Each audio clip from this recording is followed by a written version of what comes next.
नमस्कार दोस्तों, मैं अंजनी कुमार गुप्ता संत जोसेफ स्कूल की तरफ से हमारी अर्थव्यवस्था इकाई 2 मानव एक संसाधन, इसके अंतर्गत आज मैं आपको मानव पूंजी के स्रोत के बारे में बताऊंगा। जैसे कि मानव पूंजी के निम्नलिखित स्रोत होते हैं जिनकी सहायता से मानव पूंजी का विकास किया जाता है।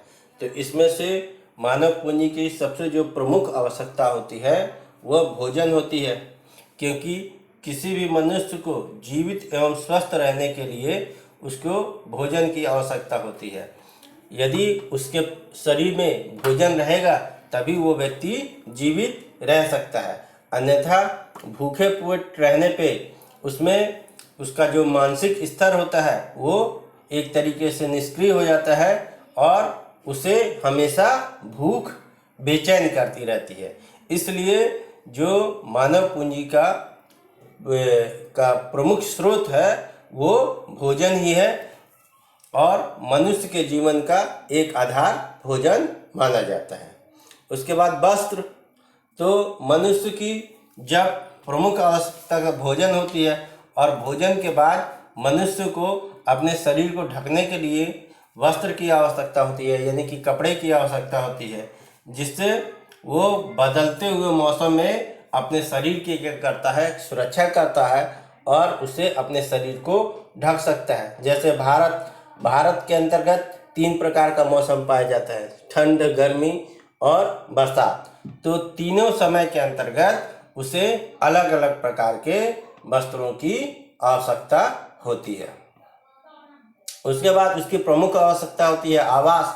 मनुष्य की तीसरी प्रमुख आवश्यकता आवास होती है। जैसे कोई मनुष्य जीवित रहने के लिए बहुत ही संघर्ष करते हैं, लेकिन वह अपने सुरक्षा के लिए क्या करते हैं कि पहले जैसे हम जानते हैं कि मनुष्य गुफाओं में रहते थे, लेकिन धीरे धीरे जैसे जैसे विकास होता गया उन्होंने अपने लिए घर का निर्माण किया, जिसके अंतर्गत वह एक तरीके से सुरक्षित होते हैं, वो मौसम से भी सुरक्षित होते हैं और दूसरे जानवर तथा दूसरे लोगों से भी सुरक्षित रहते हैं।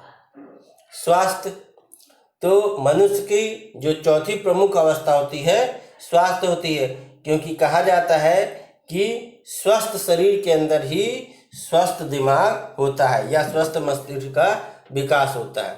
अर्थात अच्छा स्वास्थ्य सबसे महत्वपूर्ण पूंजी है, यानी किसी भी मनुष्य की जो सबसे महत्वपूर्ण पूंजी है वो एक अच्छा स्वास्थ्य है। अतः स्वास्थ्य पर व्यय मानव पूंजी के निर्माण का एक महत्वपूर्ण स्रोत माना जाता है। इसके बाद आता है शिक्षा। तो मानव पूंजी के निर्माण में शिक्षा महत्वपूर्ण योगदान देता है, क्योंकि शिक्षा के माध्यम से व्यक्ति की जो बुद्धि और योग्यता है उसमें परिवर्तन आता है। इसलिए व्यक्ति को अपना विकास तथा देश के विकास के लिए या देश के विकास को आगे बढ़ाने के लिए शिक्षा अवश्य ही ग्रहण करना चाहता है। इसलिए मनुष्य के ऊपर उसके शिक्षा पे भी व्यय किया जाता है। प्रशिक्षण, शिक्षा के माध्यम से हमें किताबी ज्ञान मिलता है, लेकिन जो हमें अनुभव प्राप्त होता है वो प्रशिक्षण के माध्यम से भी प्राप्त होता है। तो किताबी ज्ञान के साथ साथ उसको प्रायोगिक प्रशिक्षण भी दिया जाता है, यानी उसका कौशल विकास किया जाता है, जिससे